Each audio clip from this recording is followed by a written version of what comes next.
pengen nanya dulu kali ya sama siapa nih? Mungkin Mas Rido dulu boleh deh. Boleh Mas kenalan dulu gitu ya dan kasih tahu gitu Samara Media and Entertainment ini apa sih kayak gitu. Siap, terima kasih Mas Aji. Terima kasih juga buat teman-teman yang udah hadir. Halo, salam kenal. Nama aku Buki, bisa dipanggil dengan Rido. Jadi saat ini aku sebagai marketing manager di Samara Media Entertainment. Samara Media Entertainment itu sendiri adalah sebuah live experience. Mungkin teman-teman kalau tahu Idea Fest, terus juga Wonder Fest, itu adalah acara-acara yang pernah dipromotorin oleh Samara Media Entertainment. Tapi nggak cuma sebatas event juga, tapi Samara Media Entertainment ini punya beberapa IP, karena kebetulan kita itu ada di bawahnya MTech Group, jadi ada beberapa IP yang kita punya, seperti Samara TV, terus kita juga ada Gridmy, Indofitgram, mungkin teman-teman tahu, ada Fast, Base Entertainment, film, dan lain-lain. Tapi memang kalau dari sisi experience, aku lebih banyaknya berhubungan sama promotor, event, dan juga entertainment industry lainnya. Kurang lebih singkatnya seperti itu, Mas Haji. Oke, ini menarik banget dan nanti juga bakal kasih insight yang lebih dalam lagi ya seputar topik yang bakal kita diskusikan malam ini gitu ya. Pasti Mas Rido juga udah sering banget kerja sama influencer, apalagi tadi promotor gitu ya, ngadain event bareng, pasti tahu banget gitu ya seluk-beluk influencer kira-kira yang oke yang mana, harus bikin strategi seperti apa gitu ya. Siap, Mas Haji. Oke, sebelum lebih jauh ke topik tersebut, mau kenalan lagi nih sama Mbak Ivi. Halo Mbak Ivi. Halo, nama saya Sylvia, biasa dipanggil Ipi. Sekarang saya jadi brand manager di Coinworks, yaitu startup fintech ya, financial teknologi, peer-to-peer lending. Saat ini sih kita berkembang menjadi super financial app, jadi nggak cuma P2P doang, kita ada Coin Gold dan juga ada Coin Bond juga, dan sebagai super financial app juga kita udah pengguna aktifnya lebih dari 600.000 lenders ya, dan juga business user sih sebenarnya gitu. Jadi kita mendukung UKM lah yang ada di Indonesia semua untuk maju bareng. Oke, thank you Mbak Ivi. Nah ini juga menarik. Industrinya sedikit berbeda gitu ya dengan Mas Rido, dan pastinya nanti pengalaman dalam berkolaborasi dengan influencer juga bakal berbeda gitu. Karena pasti target audiensnya beda gitu ya. Kalau teman-teman juga tadi sudah mempelajari di sesi-sesi sebelumnya, terus mungkin objektifnya juga akan berbeda gitu ya. Kira-kira orang yang mau dicapai gitu dengan kolaborasi bareng influencer tuh siapa? Nanti bakal kita dive deep lagi gitu bareng Mbak Ivi. Mungkin lanjut ke Mas Wira. Halo Mas Wira. Halo, malam Mas Aji dan teman-teman sekalian. Saya Wira, langsung aja kenalan ya. Saya sekarang ini General Manager di Garam, kita itu Creative Agency, nyebutnya agency end-to-end ya. Jadi Garam ini sebagai Creative Agency, kita bantu klien, seperti namanya lah ya, kita ini bumbu dapurnya gitu. Untuk pengembangan strategi, pembuatan brand identity kayak logo, untuk rebranding, termasuk juga sampai ke turunan desain, website, collaterals, dan juga bantu social media campaigns klien-klien kita gitu. Dan Garam sendiri kita udah punya experience dari berbagai industri juga ya gitu, mulai dari hospitality, banking, finance, FMCG, retail, mulai dari perusahaan yang levelnya startup sampai ke multinational companies. Seperti itu sih kurang lebih. Oke, ini Mas Wira juga bakal kasih insight yang berbeda lagi gitu ya. Mungkin dari sisi industri hampir mirip dengan Mas Rido gitu ya, Samara Media and Entertainment.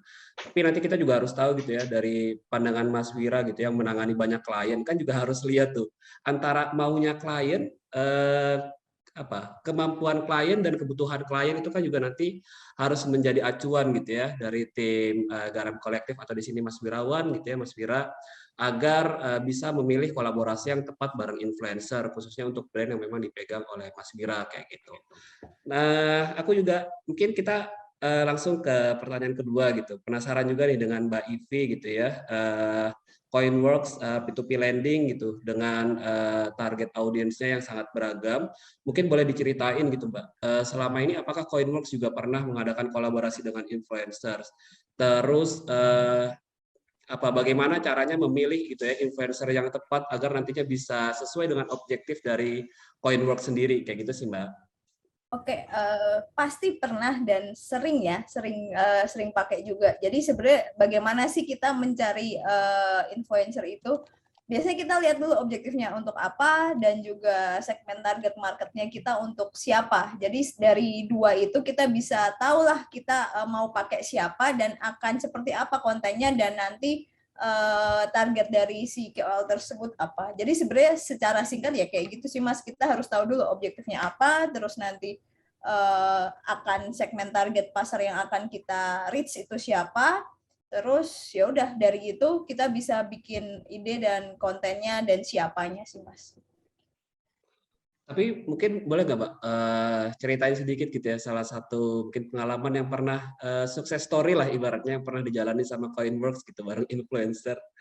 Paling yang terakhir di campaign Ramadan kemarin ya. Jadi kita bikin ada kolaborasi dengan beberapa influencer karena kan kita targetnya ada dua ya dari segmen borrowers sama segmen lenders ya. Jadi kita komunikasinya juga dua arah. Kita menggunakan dari sisi UKM juga, kita menggunakan dari sisi lenders juga. Dari sisi lenders itu mungkin kita awareness dan info bahwa kita ada produk apa, kita sedang ngapain, ada campaign apa, ada promo apa. Kalau dari segi borrowers kita ngasih tips and trick kayak kemarin pas bulan Ramadan ya kita collab dengan chef gitu kan, kita ngasih tahu apa namanya ke UKM bahwa ada menu-menu yang lagi hits, terus how to bikin menunya, terus bareng-bareng, terus bikin kelas bareng, terus ya kalau dari platformnya juga kita juga cek juga kebutuhannya kita di mana, di Instagram kah atau di Facebook kah atau di Twitter kah. Jadi kita lihat dulu sih Mas segmennya. Yang paling seru ya kemarin pas Ramadan itu sih.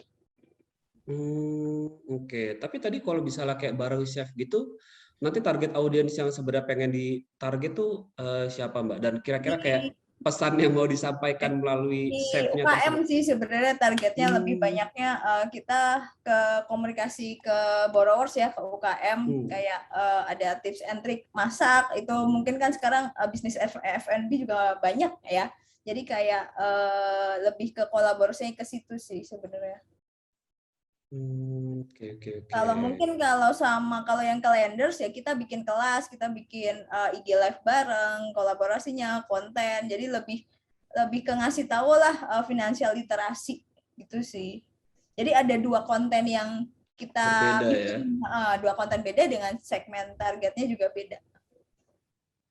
Oke, nanti sebelum kita gali lebih jauh lagi, aku mungkin mau Boleh. beralih ke Mas Wira. Oke, gimana nih Mas? Kalau dari Garam Kolektif sendiri gitu ya, mungkin pernah ada pengalaman success story bareng influencer gitu ya dengan kliennya kayak gitu.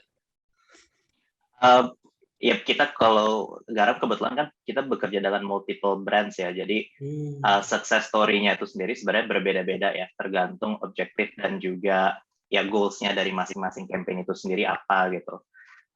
Ada yang bisa dibilang successful, ada yang bisa dibilang moderate gitu, tapi kadang ya itu juga tergantung kepada bentuk kolaborasi kita dengan influencer, tapi juga kadang bentuk kolaborasi kita dengan partner kita atau klien-klien kita sih gitu.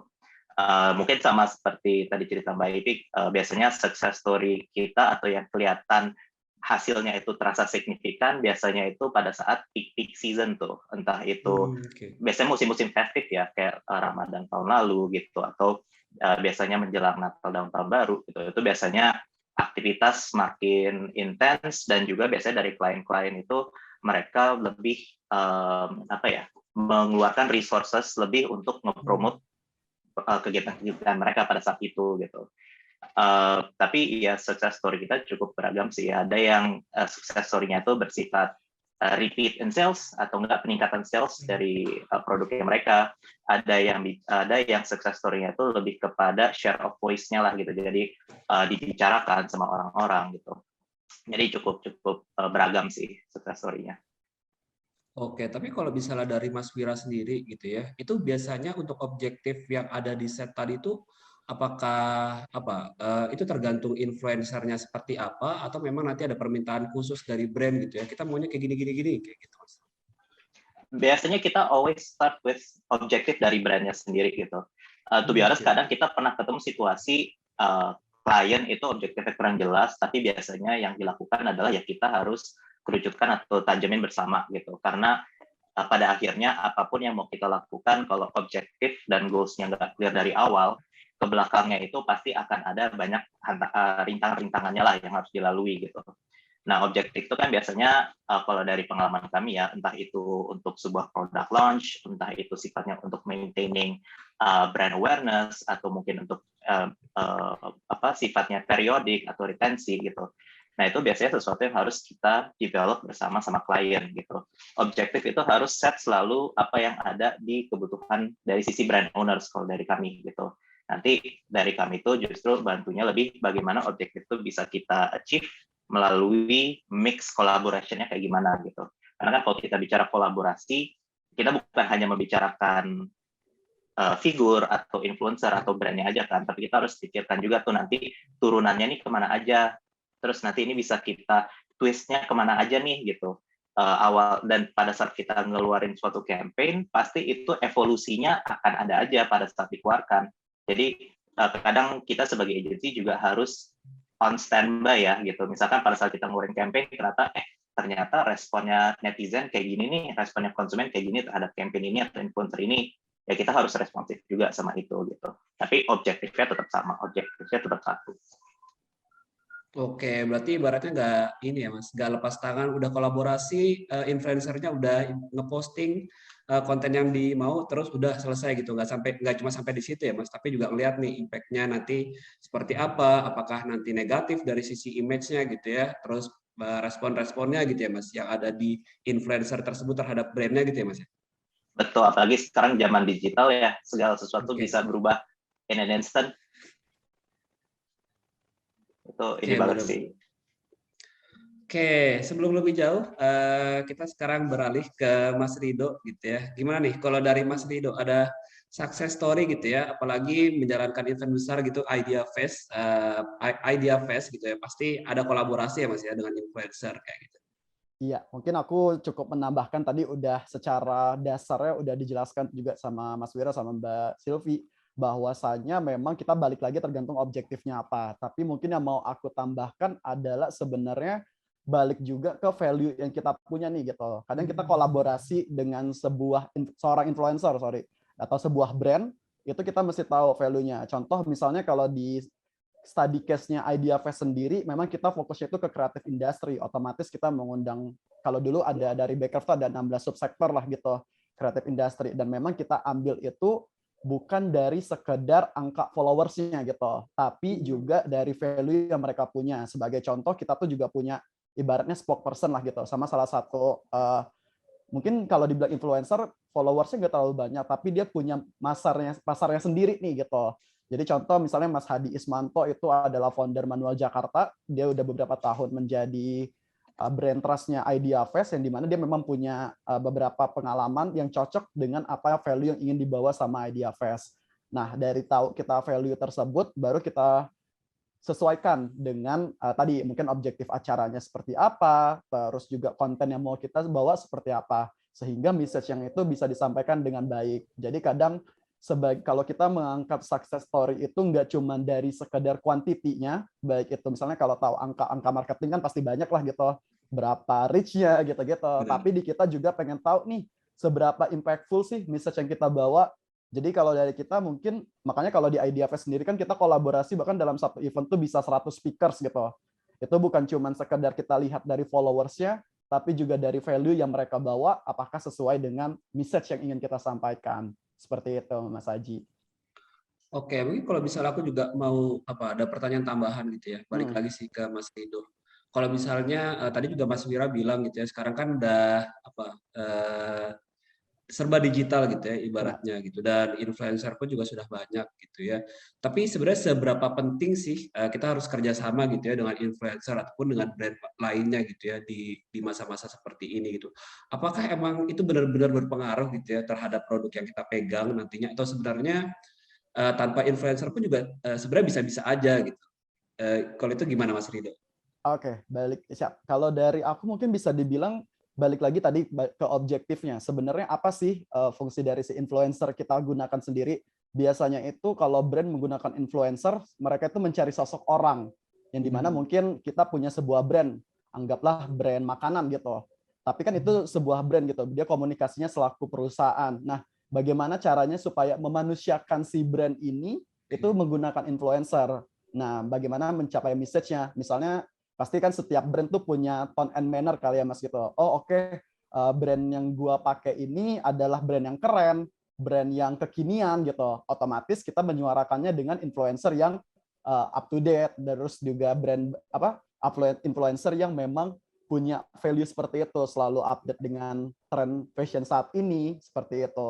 Jadi pentingnya itu ya balik lagi ketika kita memang objektif dari campaign yang pengen kita bawa adalah memanusiakan si brand ini, itu kita sangat penting bekerja sama dengan influencer supaya tahu nih orang-orang, oh pesona brandnya itu seperti ini, dan itu diwakilkan dengan influencer. Termasuk juga dengan brand.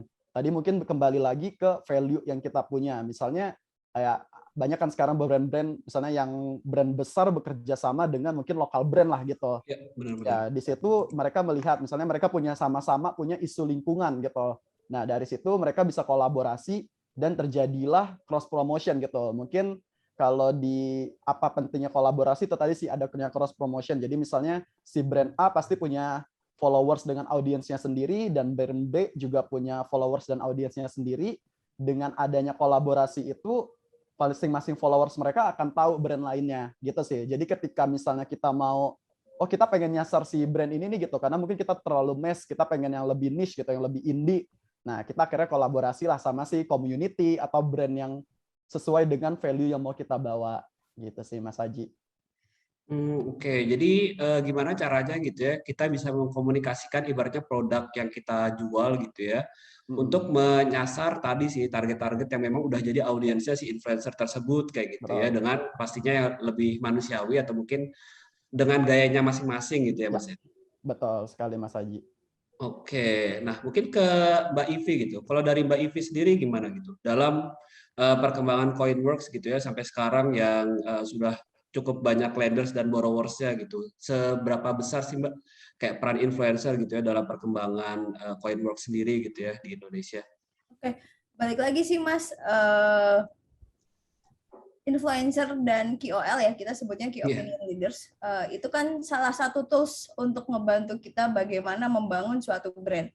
Jadi kalau kita ngomongin ke marketing, kita ngomongin ke basic lah ya, advertising tools itu kan ada beberapa macam, ada ATL, BTL, dan sekarang juga tadi Mas Wira info bahwa digital sekarang semakin beragam dan mungkin update-nya juga akan semakin cepat. Mungkin kalau kita bandingin tahun lalu dan tahun sekarang udah semakin cepat. Dulu beberapa bulan lalu Instagram belum ada Reels, sekarang ada Reels. Jadi ada platform baru untuk beberapa influencer untuk bikin konten gitu kan. Jadi seberapa menarikkah, seberapa baguskah, seberapa ngaruhkah influencer di Coinworks itu sangat ngaruh. Seperti apa sih pengaruhnya? Jadi seperti Rido juga tadi info bahwa ya mereka mewakili kita untuk bagaimana memasarkan produk yang akan kita jual. Jadi komunikasinya lebih di situ sih. Mereka adalah salah satu jalan untuk kita mengkomunikasikan apa yang ingin kita komunikasiin ke target market kita. Gitu sih Mas. Oke. Jadi ya memang penting gitu ya balik lagi untuk mencapai target market gitu ya yang memang dituju oleh Coinworks. Apalagi kan sangat beragam ya, maksudnya sekarang investasi sudah diversifikasi aset, beberapa lenders juga bisa banyak, dan target market kita juga luas karena kita juga investasi bisa start bisa dari 1.000, bisa dari 100.000. Jadi semakin banyak target marketnya, semakin banyak juga market yang akan kita sasarkan. Jadi ya influencer atau KOL adalah salah satu tools untuk membantu memasarkan produk tersebut. Oke, tapi kalau misalnya mungkin dari Coinworks tadi ya Mbak, orang-orang yang investasi di situ kan dari berbagai kalangan gitu ya Mbak, bisa dibilang gitu, dengan background yang beda-beda juga gitu. Dan gimana gitu akhirnya Coinworks menentukan kayaknya kita fokus di sini dulu deh, kita kolaborasi bareng influencer yang ini dulu nih kayak gitu. Nah kalau di saya biasanya saya bagi ada beberapa kategori ya. Influencer itu kan sekarang udah banyak banget, ada lifestyle, ada moms, ada macam-macam. Nah biasanya kita cek dulu produk apa yang akan kita jual. Contohnya kemarin kita jualan koin bond itu ada untuk investasi SBR, jadi surat utang negara. Coinworks salah satu jadi penjualnya juga. Jadi orang yang SBR kan orang duitnya harus mengendap agak lama. Jadi kita harus cari orang yang memang targetnya memang yang paham tentang investasi dan duitnya juga istilahnya targetnya berarti segmennya AB lah ya. Terus biasanya AB ini orang yang seperti apa, kita harus semakin memetakan. Jadi habis dari dipetain kita akan tahu kategori apa yang akan kita sasar. Katakan untuk investasi ibu-ibu ini salah satu penentu keuangan keluarga gitu kan. Oh kita pakailah kategori moms. Terus yang satunya lagi kategori niche itu saya bagi biasanya based on emang orang yang memang related dengan kontennya ke finansial, kontennya tentang edukasi investasi sama growth gitu kan. Jadi aku bagi dua nih, kenapa ibu-ibu? Karena kan kita melihat ya itu tadi ibu-ibu menteri keuangan di rumah. Terus kalau yang niche yang memang kita edukasi untuk untuk tentang si produk tersebut. Kita sama-sama edukasi dengan produk yang sama tapi dengan target market yang sama. Jadi reach-nya agak gede sih Mas. Lebih luas ya. Lebih luas gitu sih. Balik lagi objektif sama siapa yang akan ditargetin. Oke, benar. Dan ini aku coba ke Mas Wira sekarang dengan pertanyaan mungkin yang berbeda gitu ya. Ini juga udah ada Q&A, mungkin ini agak relate gitu dengan Q&A yang masuk gitu dari Yane Inggriani. Halo kakak-kakak suhu-suhu, mau tanya, pernah nggak udah nentuin call yang sesuai target tapi nggak works campaign yang lagi dijalanin gitu? Dan mungkin tambahan gitu ya, pertanyaan untuk Mas Wira gitu. Kira-kira apa aja sih Mas sebenarnya yang kayak harus diperhatikan gitu dalam memilih influencers yang cocok dengan brand kita atau mungkin brand yang kita pegang gitu ya, brand klien gitu. Dan apa ya, kadang kan kalau influencer mereka sudah punya ini targetnya masing-masing dan punya audiensnya masing-masing. Sedangkan di saat bersamaan brand juga udah punya brand guideline gitu ya Mas. Kadang mau masukin ini gitu, mau masukin topik ini, tema ini gitu. Nah itu gimana tuh Mas untuk milih influencer dan bisa menyeimbangkan antara si influencer dan juga brand mungkin ya, si brand tersebut kayak gitu. Isi, oke. Tapi ini mungkin kalau pertanyaannya pernah nggak tentuin KOL yang sesuai target tapi nggak works, itu tergantung definisi nggak works-nya gimana ya, apakah dia nggak mencapai targetnya, KPI-nya, atau mungkin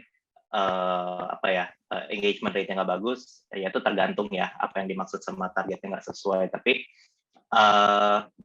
biasanya kita kalau mau menentukan siapa partner kolaborasinya, pasti kita ngeliat sesuatu yang sifatnya tangible sama intangible gitu. Kalau tangible itu sesuatu yang terukur biasanya, engagement rate average dia berapa, followers dia berapa, value yang dia berikan ke kita secara, to be honest ya, secara rupiah sama kira-kira impressions yang nanti dapat dari dia dan lain-lain sesuai apa enggak gitu. Itu kadang-kadang hal yang kita harus perhitungkan lah gitu pada saat kita mau mengajukan kolaborasi baik ke mereka maupun sama klien-klien kita gitu. Tapi kalau dari sisi yang intangible-nya, tadi seperti yang Mas Rido bilang sebenarnya gitu, kita juga mau lihat value yang dimiliki oleh partner kita ini gitu. Karena kadang nggak semua itu harus atau akan efektif hanya karena matriksnya gitu. Dan yang kedua, nggak selalu result-nya itu akan langsung kerasa gitu. Karena kalau dari kami selalu mencoba menyampaikan ke klien bahwa collaboration itu merupakan sesuatu yang nggak bisa lepas di era zaman sekarang gitu. Kita udah nggak lagi zamannya sebagai brand owners kita mengeluarkan message dan nanti berharap konsumen akan percaya gitu. Itu udah nggak lagi zamannya gitu. Kalau dulu kan zamannya analog masih one way communication ya. Kalau sekarang ini kan udah saturated nih, semua orang udah punya akses ke informasi yang sama, semua orang bisa menyuarakan pendapat yang sama gitu. Nah, jadinya kadang matrix 2 itulah yang kita jadikan acuan gitu. Jadi kalau kita bicara value, kadang bisa menjadi skill set yang dia punya, sudut pandang yang dia punya, interest yang dia punya, reputation dan image-nya gitu. Itu hal-hal yang kita lihat, dan kolaborasi itu bukan sesuatu yang sekali tembak beres dan mengharapkan langsung ada result gitu. Terus terang bisa aja gitu. Tapi in reality, in our experience, result bisa jadi dengan instan as long as you want to put the resource into it gitu. Kecuali memang kita punya magic recipe yang bisa menyebabkan, kalau zaman sekarang kan orang-orang tuh gue pingin influencer supaya viral gitu. Tapi definisi viral tuh apa sih sekarang gitu. Terus yang kedua, viral itu faktornya banyak banget gitu. Ada X faktornya, sepintar-pintar kita mainin matrix, ad, dan lain-lain gitu. Bisa aja nggak seviral yang kita harapkan gitu. Karena kombinasi virality itu kan sebenarnya ada juga unsur timing yang tepat, konten yang tepat, berada di ekosistem atau momen yang tepat gitu. Misalkan lagi nggak ada sesuatu yang viral, bisa aja konten kita menjadi suatu spark untuk jadi viral gitu.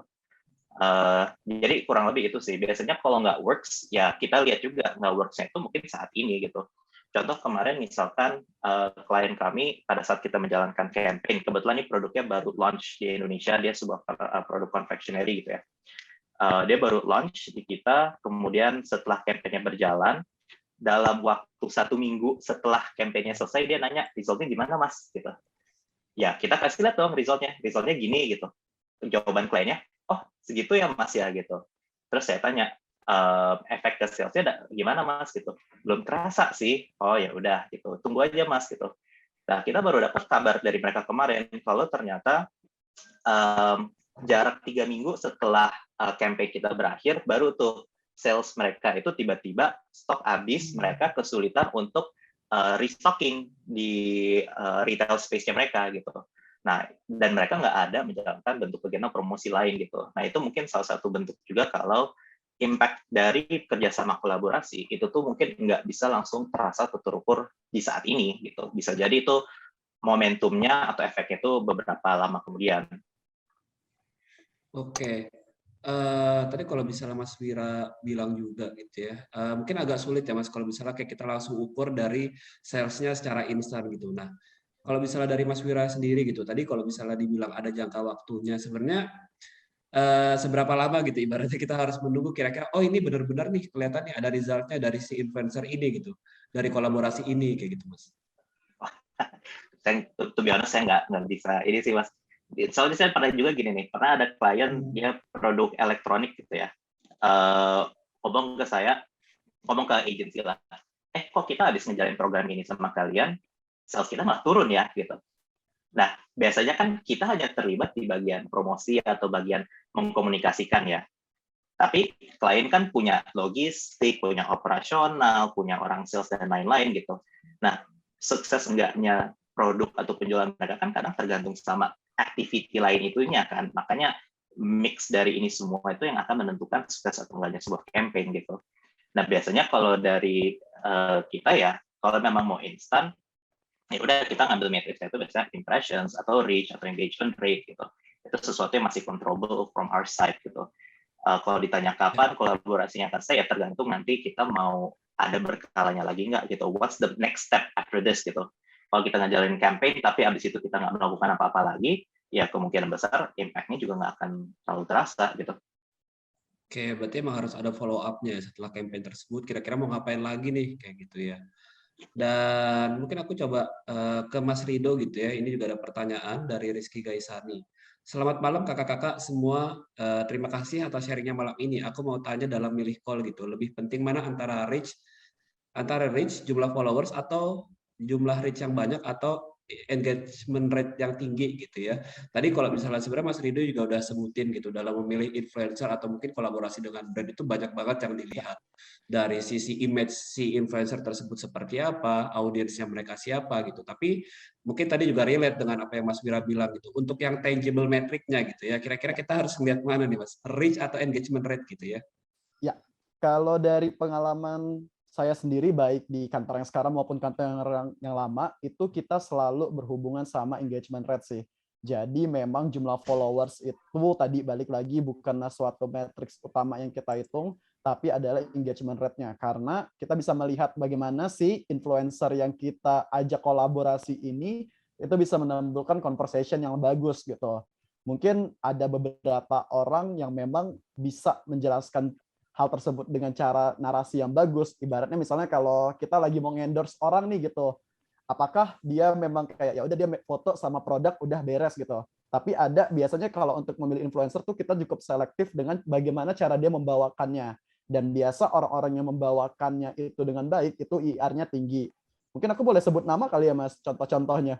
Boleh Mas Aji? Boleh kok Mas, boleh Oh banget Mas. baik, oke. Kita misalnya contoh, waktu itu aku kolaborasi misalnya sama Alexandro Ruby atau Jerome Pauline Oke. gitu.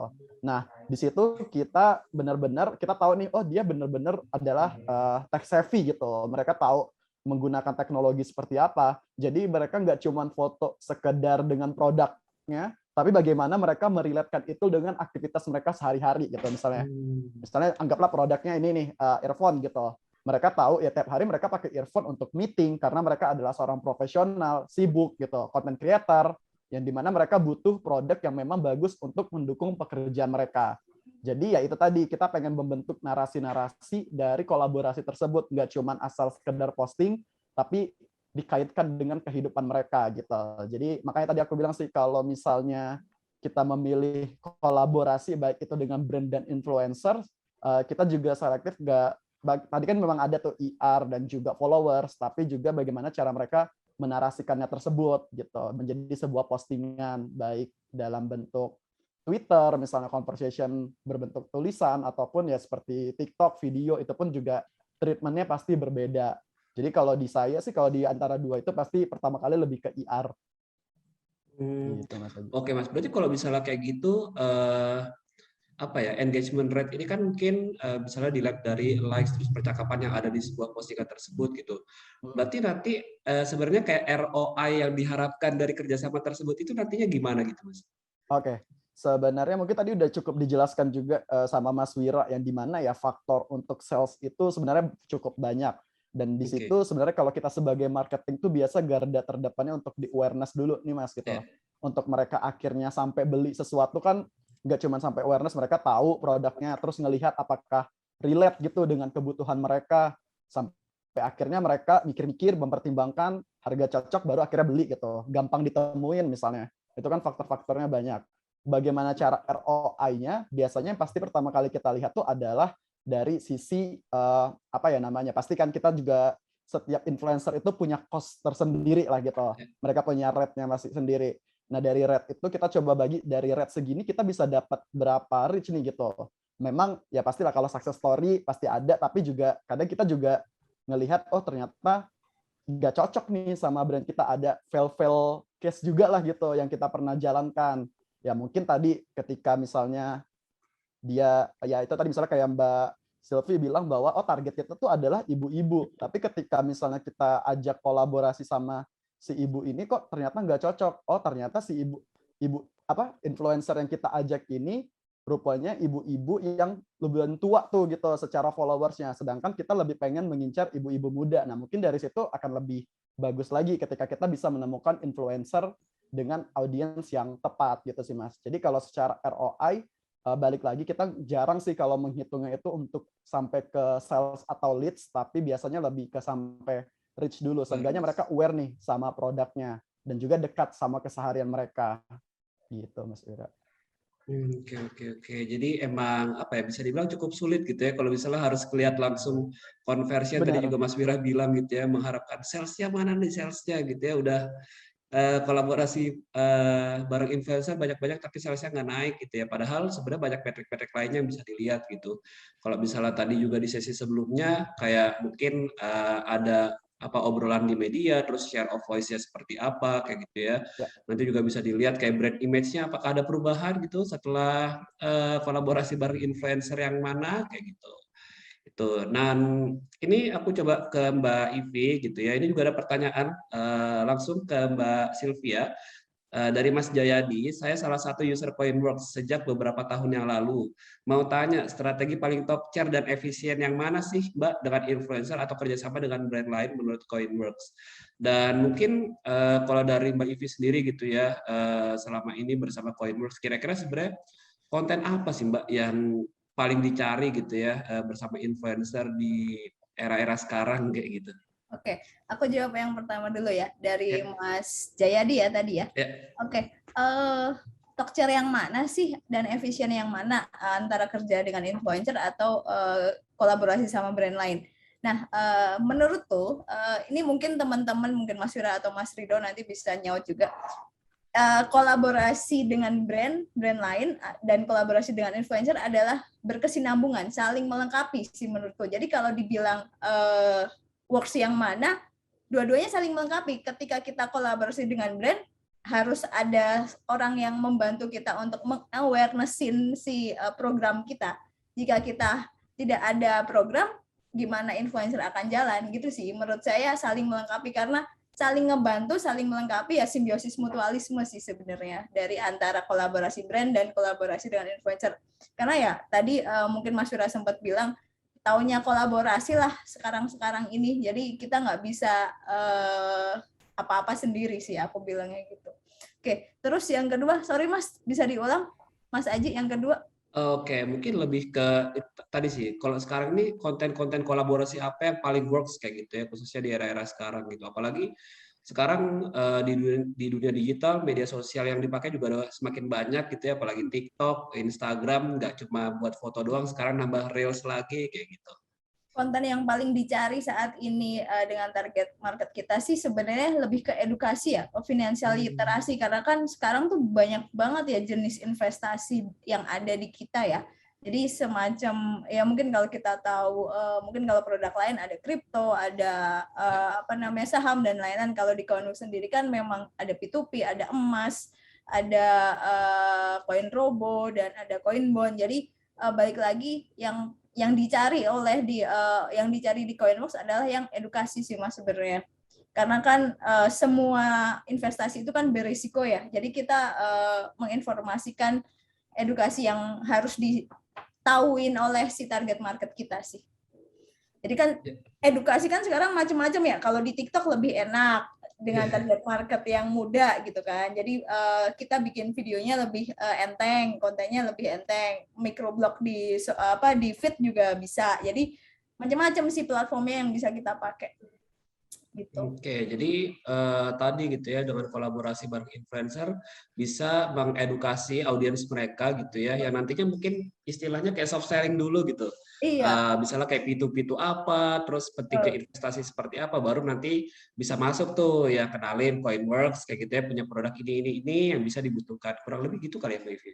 Ya betul, balik lagi yang tadi sempat diomongin Mas Rido, gimana sih cari influencer ya? Pasti IR, dan kalau dibilang ROI atau targetnya ke sales itu kalau di kita bonus lah, kalau sampai ada yang akhirnya jadi join ke kita investasi gitu, kayak alhamdulillah dapat bonusnya banyak gitu sih sebenarnya.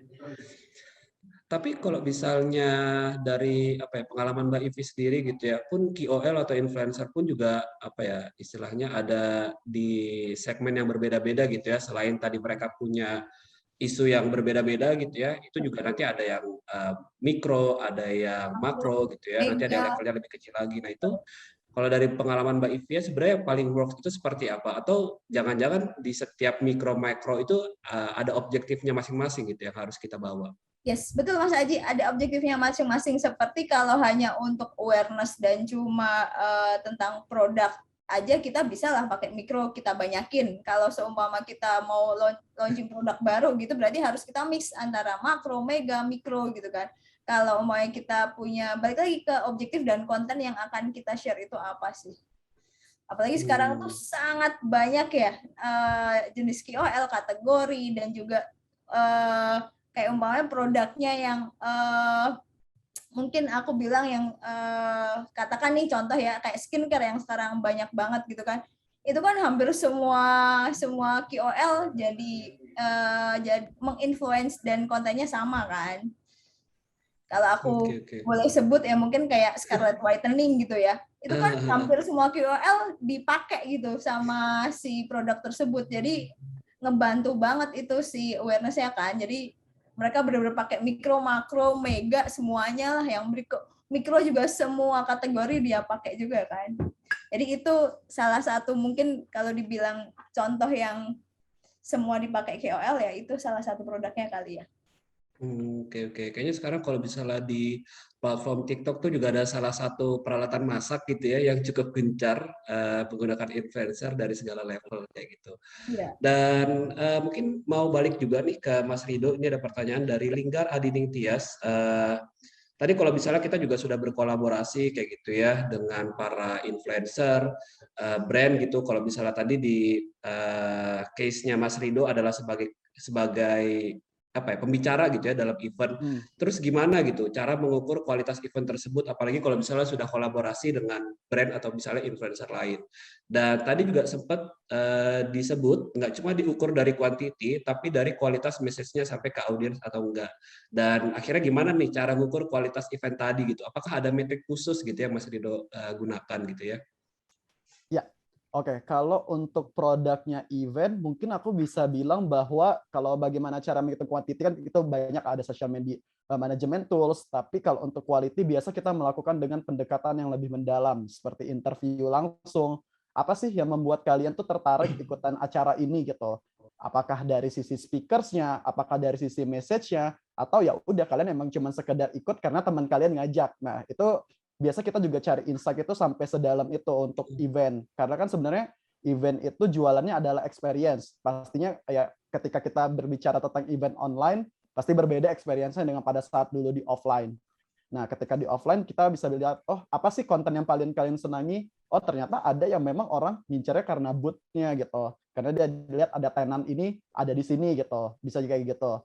Nah, bagaimana cara mengatur atau mengukur kualitinya adalah dengan tadi pendekatan secara interview yang lebih mendalam. Mungkin kalau dulu kita zaman-zaman skripsi kan ada kuantitatif sama kualitatif. Nah, kualitatifnya itu kita ngitungnya dengan interview, kita coba cari tahu dari sebagaimana stakeholder gitu, nggak cuma dari sisi audiens, tapi dari speakersnya juga, dari pihak sponsor, partner, apa sih yang membuat mereka itu akhirnya suka dengan event tersebut. Nah, biasanya juga kita melakukan pendekatan emosional gitu biasa kalau di event. Makanya ya itu tadi ada rasa apa ya ketika bagaimana cara kita bikin bagus itu dari sisi emosionalnya, bagaimana mereka bangga nih datang ke Idea Fest, datang ke sebuah acara gitu. Mereka mau posting, akhirnya terjadilah ibaratnya influencer organik yang bisa kita bilang. Nah, sebenarnya kalau di Samara sendiri itu objektifnya kita nggak cuma menggunakan paid influencers, tapi juga bagaimana cara kita mengasih mereka ya tadi kan dengan mencocokkan dengan value yang mereka punya, akhirnya mereka mau posting tanpa harus ya ibaratnya kita bayar lah gitu. Nah, cara-cara seperti itu sebenarnya juga bisa kita terapkan. Ya mungkin dulu juga ada beberapa kita lihat influencer menggunakan brand ini, oh ternyata ya itu bisa menjadi sebuah promosi gratis. Mungkin kalau aku boleh tambahin juga ya Mas, tadi menanggapi pertanyaan yang sebelum-sebelumnya, sebenarnya bisa juga bahwa kolaborasi ini menghasilkan suatu revenue lebih. Khususnya mungkin untuk kolaborasi karena aku sendiri di entertainment industry gitu ya.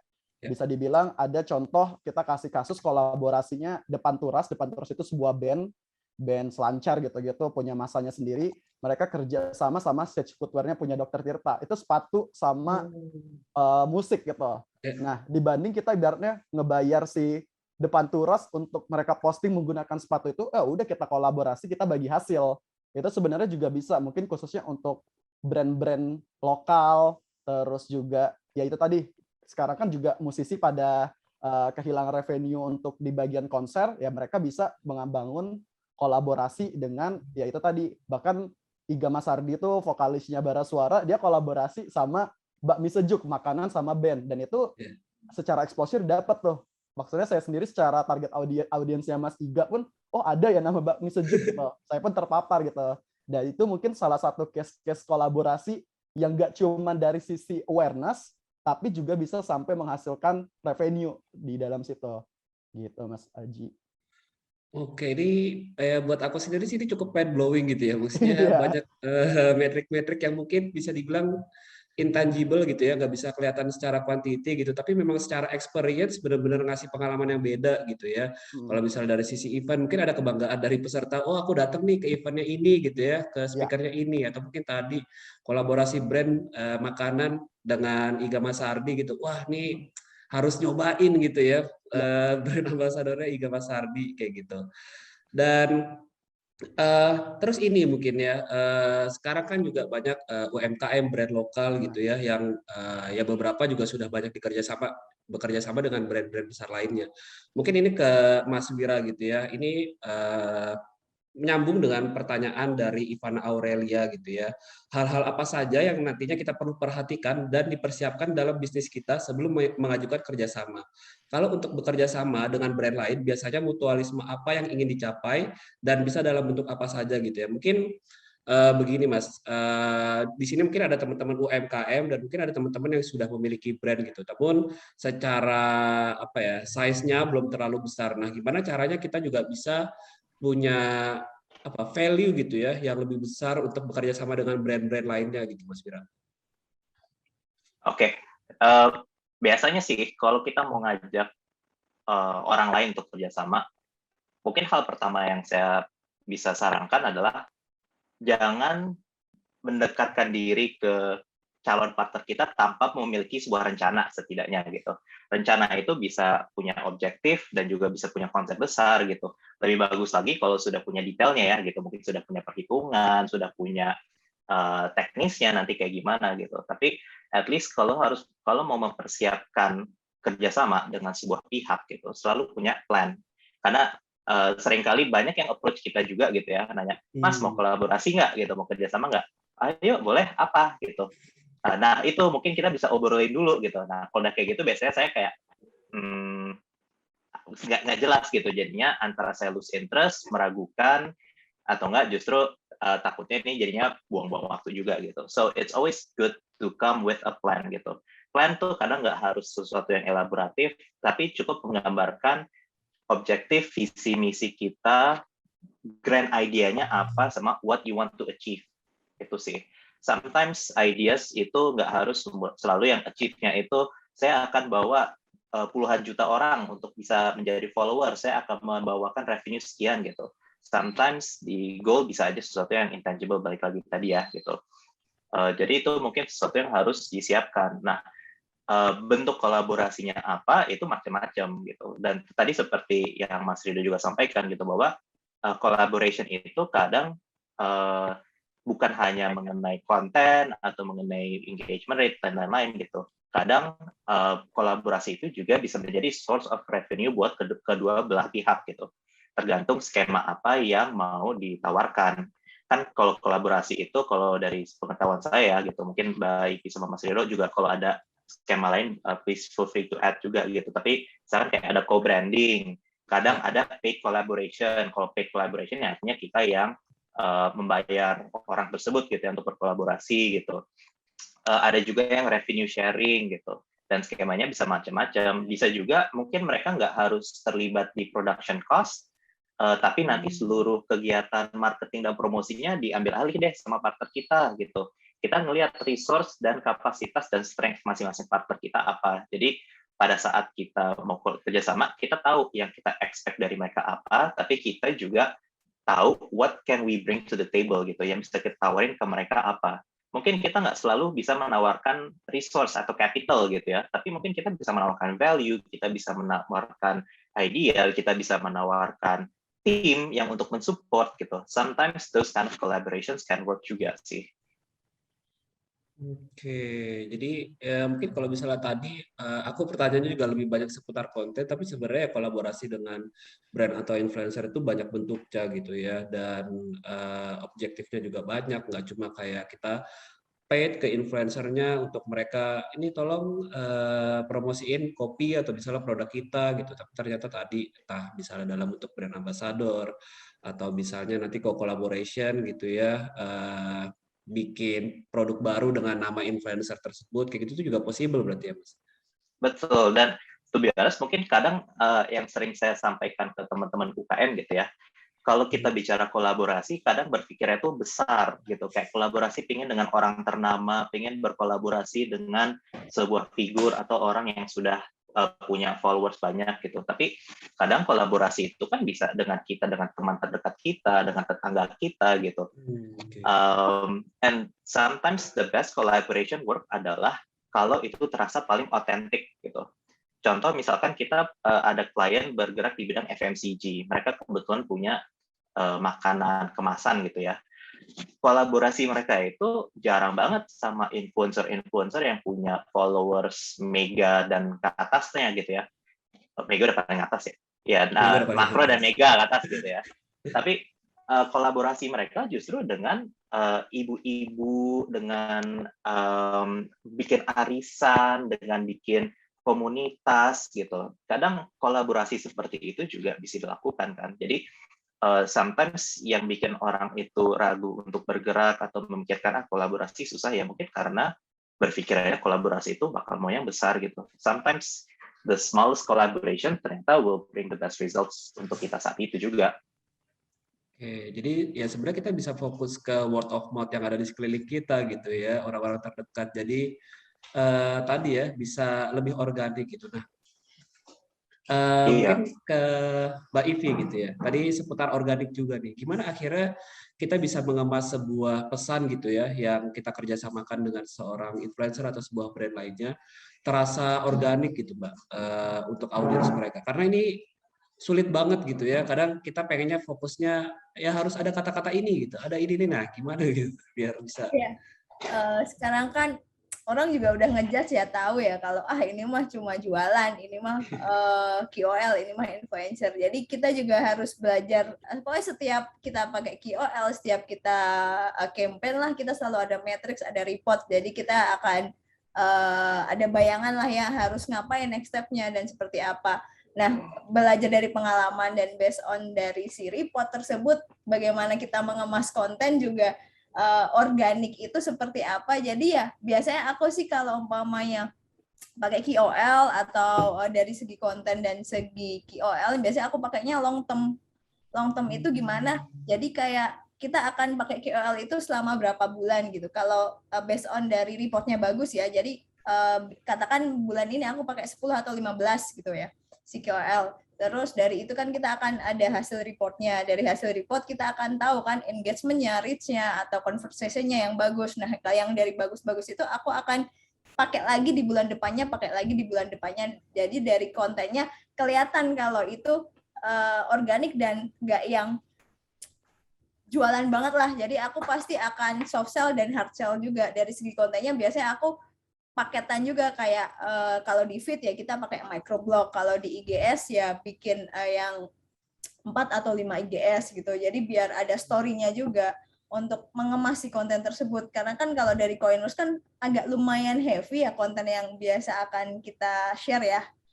Gitu sih. Jadi ya mainnya long term sih kalau sama KOL. Jadi mereka nyoba, mereka ngelihat ada hasilnya kan bisa biar testimoninya juga natural juga sih Mas, gitu. Ya, jadi ini kayak kalau mungkin aku nangkepnya pesan yang dibawa sama influencer tersebut juga jadi konsisten gitu ya terhadap brand yang bekerja sama kayak gitu.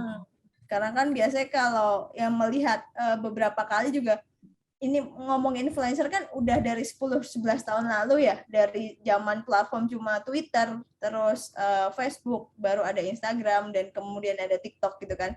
Jadi kita juga harus update dan kita harus tahu lah apa reading moment juga sih yang wajib ya. Jadi yang kita harus tahu seperti apa sih konten yang dicari sekarang, harus ada riset. Jadi kalau di Coinworks kita selalu ada BHT, brand health tracking, jadi kita akan nge-track si konsistensi brandnya seperti apa itu kelihatan sih di situ. Gitu. Oke, ini sayang sekali nggak terasa kita udah 1 jam ngobrol bareng 3 panelis gitu ya. Dan mungkin sebelum kita tutup gitu, aku juga mohon maaf kalau misalnya ada pertanyaan yang belum terjawab. Pengen dengerin nih closing statement dari masing-masing panelis. Mungkin aku mulai dari Mas Rido dulu gitu ya. Tips and trick balik lagi untuk kolaborasi bareng influencer ataupun brand gitu Mas. Ya, mungkin kalau dari aku closing statement-nya adalah pertama kali pastinya kita tahu value yang kita bawa dan juga value brand ataupun influencer yang mau kita ajak kolaborasi. Karena dengan kesamaan value tersebut, biasanya kita itu nggak cuma sekedar memberikan kolaborasi yang saling satu arah, tapi juga saling memberikan support satu sama lain. Nah, dari situ biasanya mereka akan ada nilai-nilai plus ya, menambah postingan misalnya seperti itu kalau sama influencer. Dan juga balik lagi tadi ya, kolaborasi brand dengan brand itu nggak cuma sekedar kita bisa awareness, tapi benar itu juga bisa meningkatkan kita secara sales seperti yang tadi aku contohin. Mungkin kalau untuk tadi misalnya ada yang mau bikin UMKM, benar juga kata Mas Wira bahwa kolaborasi itu nggak mesti sama orang-orang yang terkenal kok gitu. Yang penting tadi value-nya sama, kita punya audiens yang berbeda tapi satu value, itu kita sangat bisa kolaborasi dan mungkin hasilnya juga akan efektif. Seperti itu, Mas Aji. Oke, thank you Mas Rido. Dan dari Mas Wirawan, boleh closing statement, Mas Wira? Ya, mungkin kurang lebih cuma menambahkan dari yang Mas Rido bilang tadi ya, mungkin yang saya tambahkan ya, have an objective, have a plan.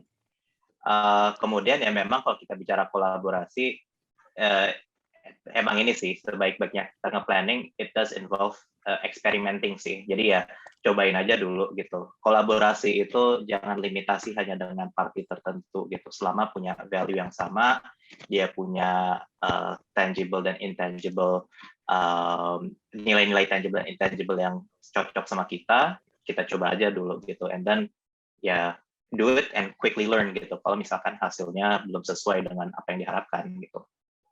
Oke. Dari Mbak Ivi. Oke, aku juga paling nambahin Mas Rido sama Mas Wira juga. Jadi ya memang taunya kolaborasi, jangan takut untuk mencoba. Yang penting objektif sama key result-nya sih. Karena balik lagi yang aku setuju dengan Mas Wira, jadi kita juga harus belajar cepat dan juga apa yang kita bikin dan kolaborasiin, pokoknya jangan takut apapun hasilnya buat pelajaran buat next-nya sih. Apalagi untuk teman-teman UKM ya, jadi jangan takut untuk berkolaborasi. Ya, oke, thank you Mas Rido, Mas Wira, dan Mbak Ivi. Jadi tadi yang paling penting adalah plan gitu ya. Keinginan kalian untuk kolaborasi dengan influencer harus disertai dengan plan gitu. Jangan pengen mega influencer, pengen micro influencer, tapi tidak ada plan gitu ya. Hanya akhirnya cuma bayar dan nanti istilahnya malah boncos gitu ya, rugi dan nggak mendapatkan apa-apa gitu ya. Value nggak sama ternyata gitu dan impact sales pun juga akhirnya nggak kerasa gitu.